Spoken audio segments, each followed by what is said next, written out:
दोस्तों हम पढ़ रहे हैं संख्या पद्धति और संख्या पद्धति में हम कर रहे थे गुणनखंडों पर आधारित प्रश्न। अभी हमने पिछले वीडियो में सीखा था गुणनखंडों की संख्या कैसे निकालते हैं। अब दोस्तों आपको पता होगा कि कोई भी यदि प्राकृतिक संख्या है, प्राकृतिक संख्या नेचुरल नंबर, वह प्राकृतिक संख्या कैसी होगी? वह प्राकृतिक संख्या होगी या तो एक परफेक्ट स्क्वायर नंबर होगी, परफेक्ट स्क्वायर नंबर यानी पूर्ण वर्ग संख्या, या तो वह संख्या क्या होगी? वर्ग होगी या फिर वर्ग नहीं होगी। यानी वर्ग नहीं होगी तो क्या हो? नॉन परफेक्ट स्क्वायर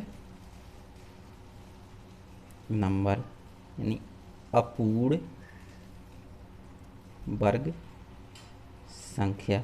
आप किसी भी प्राकृतिक संख्या को ले लीजिए तो दो में से एक चीज़ ही होगी कि या तो वो कैसी होगी? वर्ग संख्या होगी या फिर वर्ग संख्या नहीं होगी। जैसे हमने एक एग्जांपल ले लेते हैं कुछ, जैसे एक वर्ग संख्या हो जाएगी, दो पूर्ण वर्ग नहीं है, नॉन परफेक्ट नंबर हो जाएगा, तीन नहीं है वर्ग तो क्या हो जाएगा? Non perfect number. चार किसका? दो का वर्ग होता है यानी परफेक्ट नंबर हो गया, परफेक्ट स्क्वायर नंबर हो गया। मतलब क्या है कि आप कोई सी भी संख्या ले लीजिए तो वो या तो परफेक्ट स्क्वायर होगी या फिर नहीं होगी। अब जब यदि कोई संख्या परफेक्ट स्क्वायर है, पहले हम नॉन परफेक्ट पढ़ लेते हैं। यदि कोई संख्या क्या है? नॉन परफेक्ट स्क्वायर नंबर है यानी अपूर्ण वर्ग संख्या है। हम कोई सा भी एग्जाम्पल, जैसे अभी हमने देखा था कि हमने किसके 20 ले देखा था, 20 के वर्ग जो फैक्टर हुए थे गुणनखंड क्या होते? 2 की पावर 2 गुणा 5 की पावर 1। ठीक, और यहाँ से हमने जो गुणनखंडों की संख्या निकाली थी,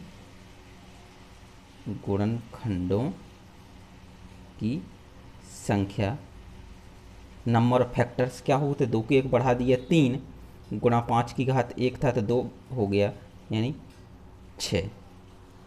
गुणनखंडों की संख्या कितनी आई थी? 6। यदि हम इसी तरीके से किसी और संख्या जैसे 72 है, कितना होता है? 9 8 72 यानी 8 2 की घात 9 गुणा 8, 8 9 72 होता है ना। 8 क्या होता है? 2 की घात 3 और 9 क्या हो गया? 3 की घात 2। यदि यहाँ से हम नंबर ऑफ फैक्टर्स निकालें, गुणनखंडों की संख्या निकालें तो कितना आ जाएगा? 2 की घात 3, एक बढ़ा दे 4, और क्या होता है? घात में एक एक बढ़ा देते हैं तो 2 में +1 करेंगे 3 यानी 3 4 3 12। यानी हमने देखा कि जब कोई संख्या 20 कैसी थी? नॉन परफेक्ट नंबर थी।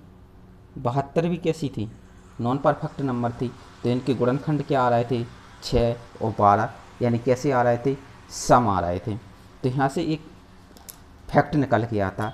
फैक्ट क्या निकल के आता है कि यदि कोई संख्या कैसी है? नॉन परफेक्ट स्क्वायर नंबर है। यदि कोई संख्या अपूर्ण वर्ग संख्या यानी वर्ग संख्या नहीं है, या दूसरे कोई संख्या अपूर्ण वर्ग कब नहीं होगी? जब उसका परफेक्ट स्क्वायर नहीं बन रहा होगा। यानी मान लेते हैं कि एक संख्या a की पावर p इंटू बी की पावर q इंटू सी की पावर r है। ठीक, अब यदि इनमें से a यानी नहीं p q r, इनमें से यदि एक भी पी क्यू आर में से यदि एक भी जो घात है वो विषम घात है, घात इनमें से किसी एक का मान यदि विषम संख्या है, यदि किसी P या P का मान विषम हो जाए या Q का मान विषम हो जाए या R का मान विषम हो जाए तो क्या ये परफेक्ट स्क्वायर बन पाएगी? नहीं बन पाएगी। क्यों? क्योंकि यदि कोई भी संख्या वर्ग है तो उसकी घात हमेशा कैसी होती है? सम होती है। एक 4 वर्ग है तो यानी किसका? ये दो, दो का वर्ग होता है, दो अभाज्य संख्या। ठीक, यदि 9 वर्ग है तो उसकी घात भी कितनी हुई, 2। ठीक, यदि 64 है तो सॉरी कितना मान लेते हैं,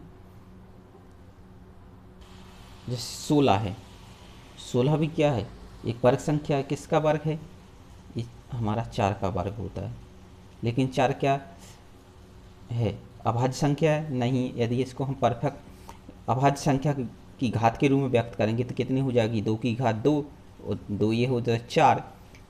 यानी किसी भी वर्ग संख्या को यदि हम किसी भी वर्ग संख्या को यदि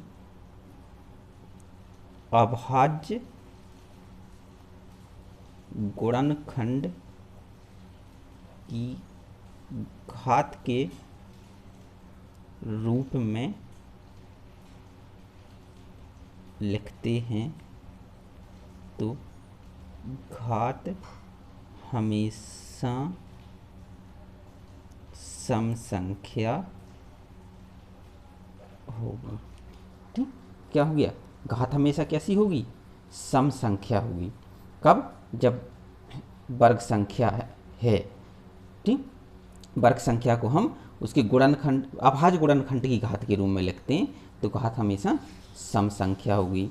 यदि सम संख्या नहीं है, इसमें वही तो लिखे पी क्यू आर क्या है, ए बी सी की घात है। और यदि ये कहीं विषम संख्या है तो ये कैसा हो जाएगा, ये नंबर हो जाएगा वो नॉन परफेक्ट स्क्वायर होगा, यानी अपूर्ण वर्ग संख्या होगा यदि किसी एक की भी घात विषम हो जाए।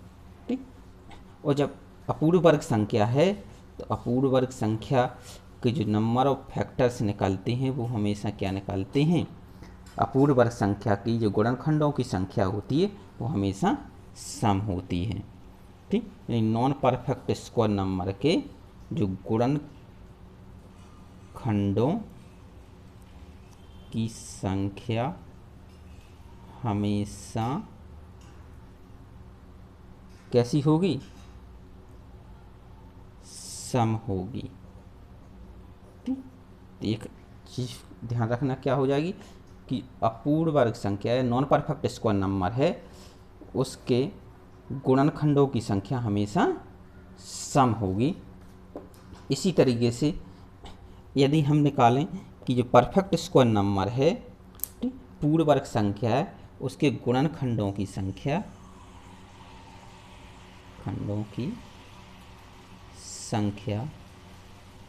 हमेशा विषम होगी। ठीक, जैसे हमने निकाले थे 16 के गुणनखंड क्या हो गए थे, 2 की घात 4। और यदि हम इसके गुणनखंड निकालते हैं, गुणनखंडों की संख्या, तो गुणनखंडों की संख्या क्या होती, घात में एक जोड़ देते हैं, घात कितनी है 4, इसमें एक जोड़ेंगे तो कितनी हो जाएगा 5। तो गुणनखंडों की संख्या कितनी हो जाएगी 5। यानी कोई सी भी पूर्ण वर्ग संख्या है तो उसके गुणनखंडों की संख्या हमेशा कैसी होगी, विषम होगी। यदि कोई सी संख्या अपूर्ण वर्ग है यानी नॉन परफेक्ट स्क्वायर है तो उसकी जो घात गुणनखंडों की संख्या है वो हमेशा सम होगी। हम देखें गुणनखंडों का योगफल कैसे निकालते हैं। हालांकि मैं पिछली वीडियो में आपको समझा चुका हूँ गुणनखंडों का योगफल कैसे निकालते हैं, फिर भी एक एग्जाम्पल के माध्यम से मैं आपको दोबारा समझाने की कोशिश करता हूँ।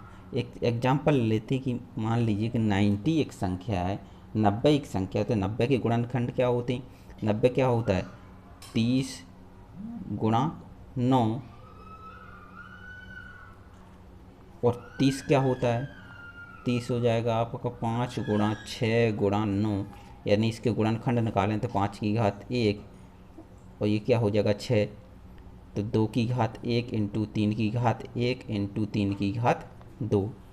इनको लिख लेते हैं तो क्या हो जाएगा 2 की घात 1 इंटू 3 की घात 2 और 1 3 इंटू 5 की घात 1। ठीक, क्या आ गए हमारे 90 के अभाज्य गुणनखंड आ गए। ठीक, इसके क्या हो गए अभाज्य गुणनखंड की घात के रूप में हमने 90 को लिख लिए। अब सबसे पहले हमें क्या निकालना है कि इनके गुणनखंडों का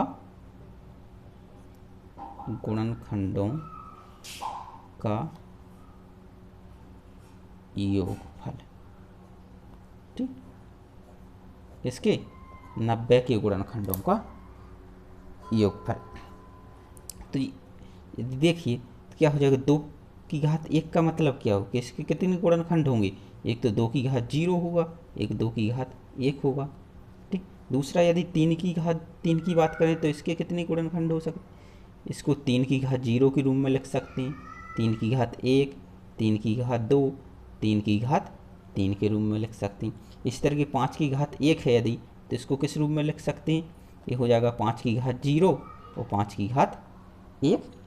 ठीक, अब 2 की घात 1 का यदि हम योगफल निकालते हैं तो क्या हो जाएगा, 2 की घात 0 प्लस 2 की घात 1, उसके बाद मल्टीप्लाई है तो इनटू मल्टीप्लाई लगा दिए। 3 की घात 3 है तो क्या हो जाएगा, 3 की घात 0 प्लस 3 की घात 1 प्लस 3 की घात 2 प्लस 3 की घात 3, उसके बाद मल्टीप्लाई, यहाँ जगह नहीं तो इधर लिख लेते, 5 की घात 0 प्लस 5 की घात 1, यानी कितना हो गया, 2 की घात 1, 2 की घात 0 यानी 1 प्लस 2 की घात 1 यानी 2 मल्टीप्लाई बाय क्या हो जाएगा, 3 की घात 0 1, 3 की घात 1 3 प्लस 3 की घात 2 9 प्लस 3 की घात 3 27 मल्टीप्लाई 5 की घात 0 1, 5 की घात 1 5, 2 और 1 3 गुणा 27 और 3 30 और 30 और 10 40 गुणा 4 5 और 1 6, कितना हो जाएगा, 6×3 = 18, 18×2 = 36, 2 = 72, यानी 720 क्या आ गया, गुणनखंडों का योगफल आ गया। निकालते कैसे हैं, हम कुछ नहीं करना है, जो हमारे अभाज्य गुणनखंड की घात के रूप में सबसे पहले हमें संख्या लिखना है, उसके बाद उसके सभी फैक्टर्स को हमें प्लस में लिख लेना। 2 के जितने भी फैक्टर बनेंगे वो लिख लेंगे। 2 की घात 1 है तो कितने बनेंगे, 2 बनेंगे। 2 की घात 0, 2 की घात 1 उसको लिख लिया। उसके बाद फिर मल्टीप्लाई था तो मल्टीप्लाई लगा लिया। अब 3 की बात करते हैं तो 3 के जितने फैक्टर बन रहे हैं, 3 तक है तो कितने बनेंगे, 3 की घात 0 से ले लीजिए, 3 की घात 0, 3 की घात 1, 3 की घात 2, 3 की घात 3, इन सभी को प्लस कर लेंगे। ठीक, फिर उसके बाद मल्टीप्लाई था, मल्टीप्लाई लगा लिया। अब 5 की घात 1 है तो कितने बनेंगे, 2 बनेंगे। 5 की घात 0, 5 की घात 1 उनको लिख लिए और इनको हमने सॉल्व कर लिया। तो इससे हमारा क्या आ जाएगा, गुणनखंडों का योगफल आ जाएगा। पहला तरीका एक था। दूसरा तरीका है, देखें कि ये क्या बन रहे हैं, एक जीपी का फॉर्म बन रहे हैं। ठीक, किसका फॉर्म बना रहे हैं, जीपी का फॉर्म बना रहा है, गुणात्मक श्रेणी का फॉर्म रूप ले रहे हैं। ठीक, और जीपी का फॉर्मूला क्या होता है, जीपी का फॉर्मूला होता है हमारा a r⁻n−1/r−1। जीपी में पूरे डिटेल से पढ़ाऊँगा क्या होती है। ठीक, अभी फ़िलहाल देख लीजिए कि ये किसका रूप ले रहे हैं, जीपी का रूप ले रहे हैं। और इसमें देख लीजिए ये क्या होता है, ये तो हमारा होता है, ये होता है प्रथम पद। ये क्या होता है, प्रथम पद होता है। आर होता है हमारा कॉमन रेशियो, अनुपात आता है उभयनिष्ठ अनुपात, आर होता है। एन होता है पदों की संख्या, यानी नंबर ऑफ टर्म, पदों की संख्या। ये क्या हो गई, प्रथम पद हो गए। आर हो गया कॉमन रेशियो, यानी उभयनिष्ठ जो अनुपात होता है वो हो जाएगा। एन हो जाएगा नंबर ऑफ टर्म्स, यानी पदों की संख्या। यदि इसमें देखें, ठीक, ये प्रथम पद कितना है, 2 की घात 0। ठीक, अच्छा इसको छोड़, और आर होता है कॉमन रेशियो। कॉमन रेशियो क्या निकाला जाता है, कॉमन रेशियो निकाला जाता है यदि 2 सब्सिक्वेंट टर्म्स को डिवाइड किया जाए। ठीक, दो लगातार पदों को विभाजित किया जाए तो उनसे जो अनुपात निकलता है वो हमारा क्या होता है, कॉमन रेशियो होता है। इसमें दो लगातार पद कौन से, 2 की घात 0, 2 की घात 1। यदि हम 2 की घात 1 को 2 की घात 0 से डिवाइड करेंगे कितना मिलेगा, 2 मिलेगा। तो इस पहले केस में कितना हो जाएगा हमारा, जो r हो जाएगा 2 हो जाएगा। n नंबर ऑफ टर्म्स, कितने पद हैं, 1 और 2, 2 पद हैं, -1 अपॉन r-1 यानी 2 - 1।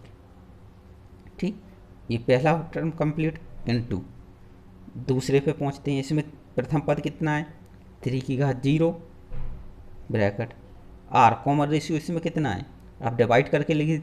3 की घात 0 से यदि 3 की घात 1 को डिवाइड करेंगे तो 3 आएगा। ठीक, पदों की संख्या कितनी होगी, 1 2 3 4 -1 अपॉन r-1 यानी r कितना है हमारा, 3 - 1 इंटू। अब देख लेते हैं हमारा अगला क्या था, 5 की घात 0 प्लस 5 की घात 1। तो यहाँ से जो हमारा प्रथम पद हो गया 5 की घात 0, ठीक, r कॉमन रेशियो क्या हो गया, 5 की घात 1 को यदि 5 की घात 0 से डिवाइड करेंगे तो 5 आएगा। n पदों की संख्या 2 है तो 2 आ गया, -1 अपॉन r-1 यानी 5 - 1। अब देखें तो क्या हो गया, 2 की घात 0 तो 1 हो गया, यानी यहाँ से मिला 2 की घात 2 - 1 बटे 2 - 1 गुणा 3 की घात 0 1 हो गया, यानी 3 की घात 4 - 1 बटे 3 - 1 गुणा 5 की घात 0 1, क्या मिला, 5 की घात 2 - 1 बटे 5 - 1। ठीक, इस रूप में मिला। यदि हम देखें तो था क्या, यदि ये तो हमने पूरा एक्सप्लेन किया।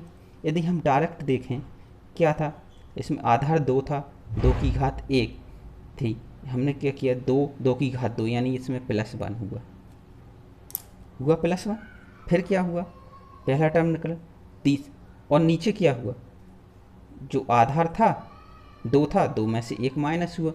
ठीक, आगे क्या हुआ, अगला टर्म क्या था, 3 की घात 4 कैसे बना, आधार में घात +1 की, घात +1 ही 3 की घात 4 -1 अपॉन जो आधार में से 1 माइनस 3 - 1। आगे 5 की घात 1 थी, इसमें +1 घात हुई, क्या हुआ, 5 की घात 2 -1 अपॉन 5 - 1। यानी कि यदि कोई एक नंबर है, मान लीजिए एक कोई नंबर है, a की घात p, b की घात q और c की घात r, ठीक, तो इसका सम ऑफ फैक्टर्स यानी गुणन खंडों का योगफल कितना आएगा, इसके गुणनखंडों का योगफल कितना आएगा। ये आधार सेम टू सेम रहता है, पावर क्या हो रहा है, +1 होता है, यानी a की पावर p +1 -1 अपॉन a -1, यही हो रहा ना, a -1 इंटू। अब पहला टर्म, दूसरा क्या हो जाएगा, b की पावर क्या हो जाएगी, q +1 -1 अपॉन b -1 गुणा में इधर लिख देता हूँ, अरे यार, ठीक, सम ऑफ फैक्टर क्या हो जाएगा, यदि हमने a की पावर p, b की पावर q, c की पावर r एक संख्या ले ली तो गुणन खंडों का जो योगफल होगा वो क्या बनेगा। क्या हो रहा था, इधर पावर 1 बढ़ रही थी तो हम केवल एक पावर बढ़ा के उसमें से -1 कर देंगे। तो a की पावर कितना था p, तो इसमें एक पावर बढ़ाएंगे तो क्या हो जाएगी, a की पावर p +1 -1 कर दिया अपॉन नीचे क्या हो रहा था, आधार में से 1 माइनस हो रहा था तो a में से 1 माइनस कर दे, a -1 गुणा, अब क्या होगा, b आधार है, पावर 1 बढ़ाएंगे q +1 यानी क्या हो जाएगा, b की पावर q +1 -1 अपॉन b -1। इस तरीके से अगला का टर्म क्या हो जाएगा, c की पावर r +1 -1 अपॉन c -1। क्या हो जाएगा, एक हमारा इस तरीके से हमें क्या मिल गया, फॉर्मूला मिल गया, जिससे हम क्या कर सकते हैं, जिस रूप में हम सम ऑफ फैक्टर्स गुणनखंडों का योगफल लिख सकते हैं। हालांकि इससे योगफल निकालना नहीं है, लेकिन यदि इस फॉर्म में ऑप्शन मिल जाएं, यदि ऑप्शन ही इसी फॉर्म में मिल जाएं, तो हमें इसका यूज हो जाएगा। निकालना कैसे है, जो हमने पहले बताया था, निकालना गुणनखंडों की योगफल है, वो हमें इस तरीके से निकालना है। ठीक, लेकिन यदि आंसर इस तरीके से ना लिखा हो, आंसर किस फॉर्म में लिखा हो, आंसर यदि जीपी के फॉर्म में हो, गुणात्मक श्रेणी के रूप में हो, तो हमें इस तरीके से आंसर निकालना ही पड़ेगा। और इस तरीके से आंसर निकालना बहुत ही सिंपल है। हमारे जो गुणनखंड थे 2 की घात 1 गुणा 3 की घात 3 गुणा 5 की घात 1, चूँकि वे 180 के थे, 90 के नहीं थे, इसलिए थोड़ा पीछे जो हमने किया था उसमें सुधार कर लीजिए। क्या सुधार करना कि 90 की जगह ये कितने के हैं, 180 के गुणनखंड हैं। किसके हैं, 180 के गुणनखंड हैं। तो हमने निकाल लिया था, अभी क्या निकाल लिया था, गुणनखंडों का योगफल। अब हम देखते हैं क्या निकालना है, सम गुणनखंडों का योगफल। सम गुणनखंडों का योगफल निकालने के लिए हम पहले क्या करते हैं, सम गुणनखंडों की संख्या निकाल लेते हैं। सबसे पहले क्या निकाल लेते हैं, सम गुणनखंडों की संख्या। किसकी, सम गुणनखंडों की संख्या। सम गुणनखंडों की संख्या निकाल ले, तब क्या करते, 2 की घात जितनी है हम उतनी ही लेते हैं।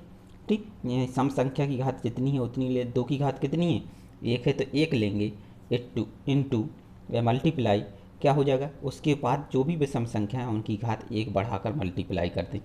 3 की घात को 1 प्लस करेंगे तो क्या हो जाएगा, 4, इंटू 5 की घात में 1 प्लस करेंगे तो कितना हो जाएगा, 5 की घात 1 में 1 है घात, 1 करेंगे तो 2, यानी 4 दूनी 8। सम गुणनखंडों की संख्या कितनी आएगी, 8 आएगी। ये 8 गुणनखंड क्या क्या होंगे, यदि देखें से यहाँ से एक गुणनखंड आएगा, 2 का एक गुणनखंड होगा, वो कौन सा होगा, 2 की घात 1। और 2 की घात 0 क्यों नहीं लेंगे, 2 की घात 0 इसलिए नहीं लेंगे कि 2 की घात 0 का मान कितना होता है, 1 होता है। 2 की घात 0 का मान कितना होता है, 1 होता है। और 1 क्या होता है, सम संख्या नहीं होता, एक सम संख्या नहीं होता, इसलिए हम 2 की घात 0 नहीं लेते। अब 2 की घात 1 लेंगे। फिर अब यहाँ से 4 गुणनखंड कौन से होंगे, 4 गुणनखंड क्या होंगे, ये 3 की थे ना, 3 के गुणनखंड, 3 की घात 0, 3 की घात 1, 3 की घात 2, 3 की घात 3। अब कहेंगे 3 की घात 0 का मान 1 होता, लेकिन यहाँ क्यों ले ली, यहाँ इसलिए लिया क्योंकि ये 3 की घात 0 है, ये 2 के साथ कॉम्बिनेशन बनाएगा। ठीक, तो क्या हो जाएगा, 2 के साथ यदि एक कॉम्बिनेशन में 2 1 हम 2 सम संख्या आ जाएगी। और 2 गुणनखंड किसके हैं, 5 की घात 1 के, 5 के 2 गुणनखंड है तो 5 के 2 गुणनखंड क्या हो जाएंगे, 5 की घात 0 और 5 की घात 1।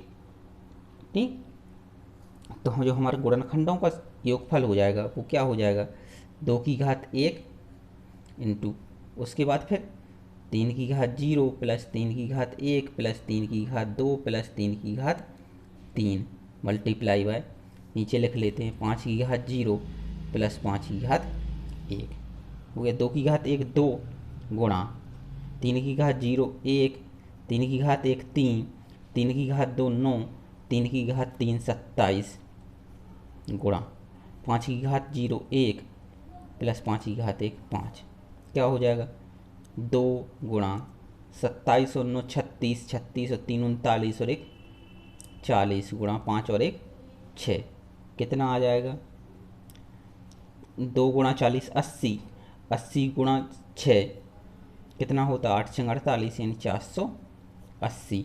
तो जो सम गुणनखंडों का योगफल आ गया वो कितना आ गया, 480 आ गया। अब निकालते हैं अगला, क्या हो जाएगा हमारा, विषम गुणनखंडों का योगफल। क्या हो जाएगा, विषम गुणनखंडों का योगफल। ठीक, विषम गुणनखंडों का योगफल। इससे पहले हम विषम गुणनखंडों की संख्या निकाल लेते हैं। विषम गुणनखंडों की संख्या निकालते हैं तो क्या करते हैं, 2 को नहीं लेते। क्यों नहीं लेते, क्योंकि 2 एक सम संख्या है, उसके बाद जो भी होते हैं उनको हम दो की घात हम जीरो लेंगे, लेकिन दो की घात जीरो का मतलब नहीं है वो एक हो जाता है, एक का चाहे मल्टीप्लाई करें कुछ भी करें तो कोई मतलब। तो अब क्या लेंगे, दो को छोड़ देंगे, सम संख्या छोड़ देते हैं, उसके बाद विषम जो भी है ले लेते हैं। क्या आ जाएगी, घात 3 है तो 4 हो जाएगी, यहाँ पे 5 की घात 1 है तो 2 हो जाएगी, यानी कितनी आएंगे, 8 आएंगे। गुणनखंडों की संख्या कितनी आ गई, 8 आ गई। अब इनका योगफल निकाल लेते हैं। योगफल क्या है, जो चार गुणनखंड हैं वो किसके हैं, चार गुणनखंड हैं हमारे, भाई दो को तो हम लेते ही नहीं, मतलब ये 3 की घात 2 गुणा 5 की घात 1 बचेगा। तो ये अच्छा 3 की घात 3 है, 3 की घात 3 गुणा 5 की घात 1 बचेगा। 3 की घात 3 यानी जो चार गुणनखंड हैं वो किसके हैं, 3 की घात के हैं, 3 के हैं। तो क्या हो जाएंगे चार गुणनखंड, 3 की घात 0, 3 की घात 1, 3 की घात 2, 3 की घात 3 हो जाए। वो 5 के कितने गुणनखंड हैं, 2, तो कौन कौन से, ये 5 की घात 0, 5 की घात 1। यानी जब हम इसका योगफल निकालेंगे तो क्या आ जाएगा, योगफल हो जाएगा 3 की घात 0 प्लस 3 की घात 1 प्लस 3 की घात 2 प्लस 3 की घात 3, फिर क्या हो जाएगा गुणा 5 की घात 0 प्लस 5 की घात 1। ये कितना आ जाएगा, 1 प्लस 3 प्लस 9 प्लस 27 गुणा 1 प्लस 5, यानी क्या हो जाएगा, ये कितना था 40 गुणा 6, 6 चौके 24 यानी 240। तो जो विषम गुणनखंडों का योगफल आ जाएगा वो कितना आ जाएगा, 240। एक और एग्जाम्पल लेते हैं, उसके साथ हम योगफल को फिनिश करेंगे। 360 ले लिया, हम 360 के गुणनखंड निकाल लेते हैं। क्या हो जाएंगे, 2 से डिवाइड कीजिए, कितना आ जाएगा 18 दूनी 36, फिर 2 से डिवाइड कीजिए, 9 दूनी 18, फिर 2 से कीजिए 45 दूनी 90, फिर 3 से कीजिए, 3 एकम 3 ती 5 15, फिर 3 से कीजिए 3 5 15, फिर 5 से कीजिए 5 एकम 5। यानी जो इसके गुणनखंड आए कितना आए, 1 2 3, 2 की घात 3 गुणा 3 की घात 2 गुणा 5 की घात 1। 360 के क्या आ गए, गुणनखंड आ गए। यदि ये घात के रूप में पहले ही से दिए होते तो हम इनको लिखने की ज़रूरत ही नहीं पड़ती, डायरेक्ट लिखे हुए होते। ठीक, लेकिन ध्यान करना है कि जो आधार है, मतलब 2 3 4 ये दिए हैं, ये तीनों जितने भी आधार होंगे वो किस में होना चाहिए, एक अभाज्य संख्या होना चाहिए। सबसे पहले क्या होना चाहिए, अभाज्य संख्या। ऐसा नहीं हो कि यहाँ पे 4 की घात 3 दिया हो, तो 4 की घात 3 दिया, यदि कोई भाज्य संख्या दी है तो उसको पहले हमें अभाज्य गुणनखंड के रूप में लिखना पड़ेगा। ठीक, तो हमें इसमें निकालना क्या है, पहला निकालना है हमें गुणनखंडों का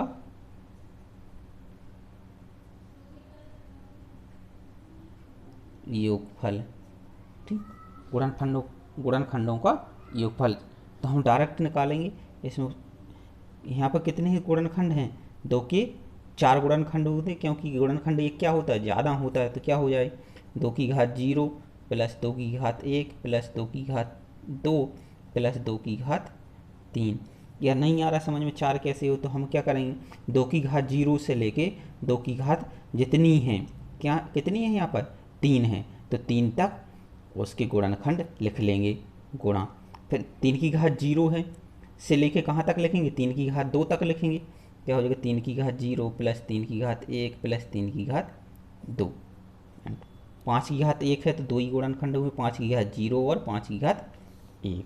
क्या आ जाएगा, 2 की घात 0 1, 2 की घात 1 2, 2 की घात 2 4, 2 की घात 3 8 गुणा 3 की घात 0 1 प्लस 3 की घात 1 3 प्लस 3 की घात 2 9 गुणा 5 की घात 0 1 प्लस 5 की घात 1 5। क्या हो जाएगा, 8 4 12 13 14 1 15 गुणा 9 3 12 और 1 13 गुणा 5 और 1 6 गुणा कर लीजिए, 15 छक्का 90 और 90 गुणा 13, 13 नब्बे 117, 0 का 0। क्या हो जाएगा, 1170 हमारा गुणनखंडों का योगफल आ जाएगा। अब यदि देखें हम दूसरा क्या निकालें, हम विषम गुणनखंडों का योगफल। ठीक, विषम गुणनखंडों का योगफल। जब विषम गुणनखंडों का योगफल निकालते हैं तो क्या करते हैं, हम जो सम संख्या है उसको छोड़ देते हैं। जब विषम गुणनखंडों का योगफल निकालते हैं तो सम संख्या छोड़ देते हैं, तो क्या आ जाएगा, 3 की घात, सम संख्या छोड़ देंगे तो क्या बचेगा, 3 की घात 2 गुणा 5 की घात 1, यानी इनका ही निकालना है। तो क्या हो जाएगा इसके गुणन फैक्टर, 3 की घात 0, 3 की घात 1 प्लस 3 की घात 2। 0 से लेके जितनी घात है उतने तक लेते हैं। 5 में क्या लेंगे, 5 की घात 0 प्लस 5 की घात 1, ये कितना हो जाएगा, 3 की, अच्छा हाँ ठीक है ना, 3 की घात 0 1, 3 की घात 1 3 प्लस 3 की घात 2 9 गुणा 5 की घात 1, 5 की घात 0 1 और 5 की घात 1 5, कितना हो जाएगा, 9 3 12 और 1 13 गुणा 5 गुणा 6, 5 प्लस 1 6, कितना हो जाएगा, 13 6 78, यानी इनका जो योगफल होगा विषम गुणनखंडों का योगफल वो कितना होगा, 78 होगा। अब निकाल लेते हैं हम तीसरा, क्या निकाल लेते हैं, तीसरा निकाल लेते हैं सम गुणनखंडों का योगफल। सम गुणनखंडों का योगफल निकालेंगे तो क्या करेंगे, 2 की पावर 0 को छोड़ देंगे और सब ले लेंगे। ठीक, किसको छोड़ देंगे, 2 की पावर 0। 2 की पावर 0 क्यों नहीं लेते, क्योंकि 2 की पावर 0 क्या होता है, हमारा एक विषम संख्या होता है। तो क्या हो जाएगी, 2 की पावर 1 प्लस 2 की पावर 2 प्लस 2 की पावर 3 गुणा 3 की पावर 0 प्लस 3 की पावर 1 प्लस 3 की पावर 2 गुणा 5 की पावर 0 प्लस 5 की पावर 1। निकाल लीजिए कितना हो जाएगा, 2 की पावर 1 2, 2 की पावर 2 4, 2 की पावर 3 8 गुणा 3 की पावर 0 1 प्लस 3 की पावर 1 3, 3 की पावर 2 9 गुणा 5 की पावर 0 1, 5 की पावर 1 5, कितना हो, 8 4 12 2 14 प्लस ये कितना है 13, सॉरी इंटू 13 इंटू 5 गुणा 6, इनका गुणा कितना आएगा, 13 6 78, 78 गुणा 14 1092, यही हमारा क्या हो जाएगा, सम गुणनखंडों का योगफल हो जाएगा।